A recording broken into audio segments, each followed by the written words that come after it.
السلام عليكم ورحمة الله وبركاته. يا مساء الجمال على كل حبايبنا في كل مكان. جايب لك النهارده مكون ما بيخلاش منه أي بيت.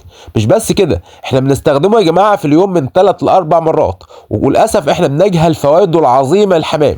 بنجهل فوائده في إن هو بيدي كالسيوم للحمام، وبيدي حديد للحمام، وبيدي الزنك والصوديوم والبوتاسيوم والفوسفور. بيحتوي على سعرات حرارية، في فيتامين د، في مادة الكاميتش اللي بتقاوم الالتهابات والفيروسات، في يا جماعة أحماض أمينية، وفي بروتينات. مكون يا جماعه ما بيخلاش منه اي بيت، بنستخدمه من مرتين لثلاث مرات. المكون ده يا جماعه رهيب جدا للحمام. عايزك تركز معايا في الفيديو ده شويه، عشان الفيديو ده مهم جدا. عايزين نفرخ، عايزين يكون عندنا انتاج من الزغاليل، وعايزين يكون عندنا انتاج من الحصى. خلاص دخلنا في موسم الانتاج، الناس كلها بتنتج دلوقتي، فالاعشاب ديت كلها حاجات مكمله بتخلي عندك انتاج. ربنا يكرمنا ويكرمكم ويكرم الجميع. اتمنى يا شباب ندعم الفيديو بلايك وصلى على سيدنا محمد صلى الله عليه وسلم، وركز معايا شويه عشان الفيديو ده مهم جدا. طيب، اللي هنتكلم عنه النهارده في الفيديو ده الشاي يا جماعه الخير للحمام. الشاي يقوي جهاز المناعه، بيرفع جهاز المناعه، وطول طبعا ما في جهاز مناعه قوي مستحيل يكون في عندك امراض. الشاي يا جماعه فاتح شهيه.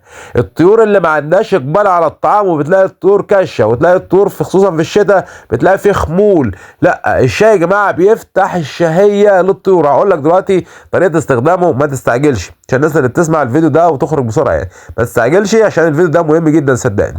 الشاي له القدره على القضاء على الفطريات التي تتكون في الحنجره، مثل مرض الكنكر. الكنكر يا جماعه اللي بيصيب الزغاليل. في زغاليل يا جماعه بتبص تلاقي ان هي جت عمر 5 6 ايام، وبص تلاقي الزغاليل بتموت منك فجاه وما انتش عارف هو ايه السبب.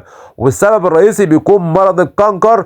طبعا الشاي بيقضي على مرض الكنكر ده المتكون في الحنجره نهائي. طيب، بعد كده يا جماعه رقم 4، الشاي من اهم المواد المهدئه للاعصاب التي تجعل الحمام في حاله مزاجيه جيده. مش تلاقي الحمام اللي خصوصا الحمام اللحم الفرنساوي تلاقيه بيضرب بعضه وبيتخانق دايما على العشوش وبيدخل يكسر البيض والقصه دي كلها. لا، الشاي مهدئ لاعصاب الطيور دي. الشاي له القدره على القضاء على التشحم.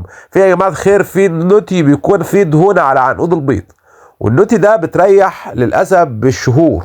يعني بتلاقي النوتي ده انت مش عارف في ايه السبب، لان انت بتبقى اكلت مثلا ذره بيضه، او اكلت علف كتير، او اكلت عيش كتير.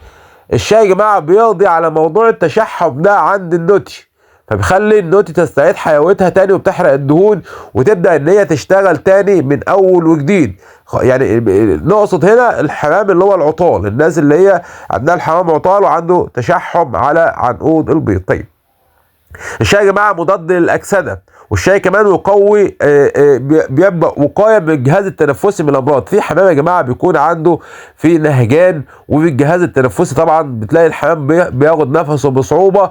الشاي يا جماعه وقايه من المرض ده، خصوصا في الوقت ده من السنه، لان بينتشر فيه مرض التنفسي. خلي بالك ان الشاي بيمنع او بيقوي جهاز المناعه، وبيقاوم الامراض دي كلها. الشاي برضه مفيد لصحه القلب والشرايين. طبعا في حمام ممكن تلاقيه بيموت فجاه ومش بتبقى عارف ايه السبب، فالشاي طبعا بيحميك من الموضوع ده كله. طيب، الشاي برضه بيقضي على البكتيريا. في بكتيريا يا جماعه بتكون موجوده في جسم الطيور دي، وطبعا الشاي بيقضي عليها قبل ما توصل الحويصله والجهاز التنفسي بتاعته. طبعا الشاي بيعزز البكتيريا النافعه. في بكتيريا نافعه يا جماعه مهمه جدا. كمان الشاي يا جماعه يعني بيقضي على بكتيريا السالمونيلا قبل ما تدخل جوف الطيور. ففوائد الشاي عظيمه جدا ومهمه جدا للطيور عندنا. طيب، سريعا كده هقول لك ازاي ان انت تحضره وان انت تقدمه للطيور دي.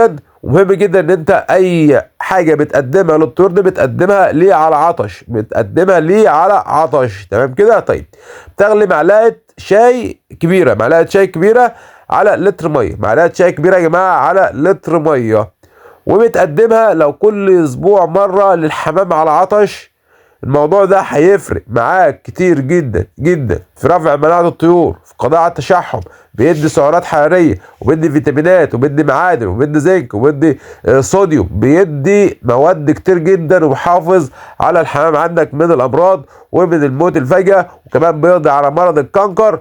ففوائد الشاي عظيمه جدا لا تحصى ولا تعد. فبتمنى اكون وضحت لك فوائد الشاي في الفيديو ده. لو وصلت معايا في فيديو حضرتك ما تبخلش علينا باللايك. شوف الشكر على خير. السلام عليكم.